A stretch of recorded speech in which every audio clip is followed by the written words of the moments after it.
بسم اللہ الرحمن الرحیم۔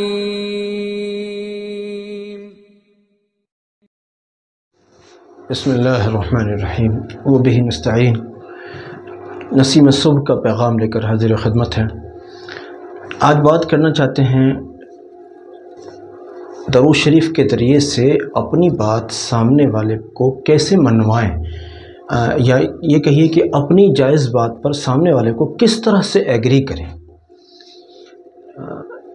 کئی بار ایسا ہوتا ہے کسی آدمی سے ہماری کوئی جائز حاجت اٹکی ہوتی ہے۔ دیکھیں، ناجائز کی بات بالکل نہیں ہو رہی ہے۔ اگر آپ ناجائز استعمال کریں گے تو اللہ کے یہاں جا کر آپ جواب دہ ہوں گے، اس سے ہم بری الذمہ ہیں، ہمارا اس سے کوئی تعلق نہیں۔ کسی آدمی سے آپ کی کوئی حاجت اٹکی ہے، وہ آپ کا قرضہ نہیں دے رہا ہے، یا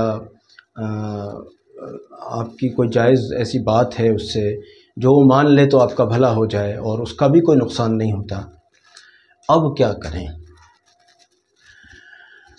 آپ اپنا درود شریف پڑھیں، جتنی بھی توفیق ہوتی ہے اس میں سے تھوڑا سا 100 200 500 جتنا بھی چاہیں اتنا درود شریف پڑھ کر اس سامنے والے کے دل کو ہدیہ کریں، اور اللہ سے دعا کریں، یا اللہ اس آدمی سے میری فلاں حاجت اٹکی ہوئی ہے، اس کے دل کو میری حاجت پر آمادہ فرما کر میری حاجت براری فرما دیجئے، میری حاجت کو پوری فرما دیجئے۔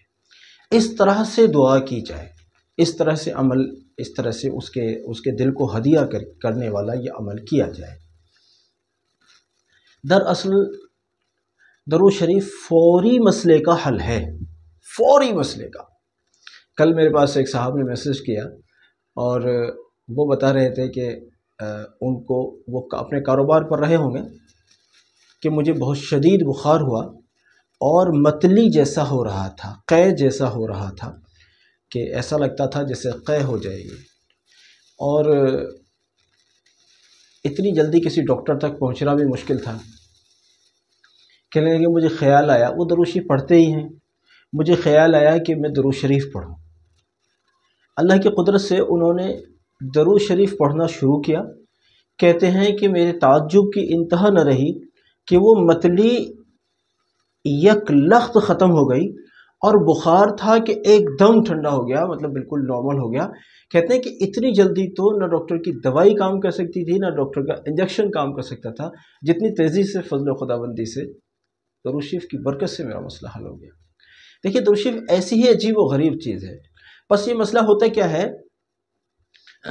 کہ کبھی تو ہم اچھے سے پڑھ نہیں پاتے ہیں، اور کبھی اللہ کی طرف سے یہ منظوری ہوتی ہے کہ اس بندے کا کام قبول تو ہو گیا ہے، اس کی دعا قبول تو ہو گئی ہے، لیکن اس کے قبولیت کے اظہار میں اللہ کی طرف سے کوئی دیری ہے، کہ بھئی کچھ وقت لگے گا اور اس وقت اس کا اظہار کیا جائے گا، باقی قبول تو فوراً ہی ہو جاتی ہے۔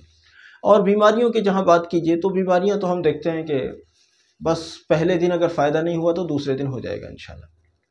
پہلے دن اگر مرض نہیں گیا تو دوسرے دن چلا جائے گا۔ یہی اثرات کے متعلق ہے، یہی سحر و عصیب کے متعلق ہے، یہی نظر کے متعلق ہے، یہی لوگوں سے اپنی حاجتیں منوانے کے متعلق ہے، یہی اپنے دل کے سکون کے متعلق ہے۔ اللہ جانے کتنی زیادہ کرامتوں والا یہ عمل ہے، کتنی زیادہ برکتوں والا یہ تحفہ ہے جو اس امت کو عشق رسول صلی اللہ علیہ وسلم کے طفیل ملا ہے۔ اللہ رب العزت کا اس پر شکر ادا کرنا چاہیے کہ اللہ نے عشق رسول صلی اللہ علیہ وسلم کے طفیل اس امت کو اتنا قیمتی سرمایہ درود اور سلام کی شکل میں عطا فرمایا ہے۔ اس لیے بزرگوں، بس آخر میں آپ کو یہی کہوں گا کہ درود شریف سے فائدہ اٹھاتے رہیے، اور درود شریف کے پڑھنے میں سستی کا اظہار نہ کیجیے۔ ہماری کلپس آپ کو کیسی لگتی ہیں یہ ہمیں ضرور بتاتے رہا کریں۔ ہمیں اگر لگے گا کہ آپ اس سے فائدہ نہیں اٹھا رہے ہیں تو پھر ہم اس کے بارے میں غور خوض کریں گے۔ ہمیں کلپس اس لیے ڈالتے ہیں کہ ہمیں ابھی یہ لگ رہا ہے کہ آپ اس سے جڑے ہوئے ہیں، اس کو دیکھتے ہیں، اس سے فائدہ اٹھاتے ہیں۔ اگر ہمیں لگے گا کہ آپ اس سے فائدہ نہیں اٹھا رہے ہیں تو پھر ہم اس کو روک دیں گے، اور آپ ہمیں ضرور اپنی رائے کا اظہار کرتے رہا کریں۔ جزاکم اللہ۔ السلام علیکم ورحمۃ اللہ وبرکاتہ۔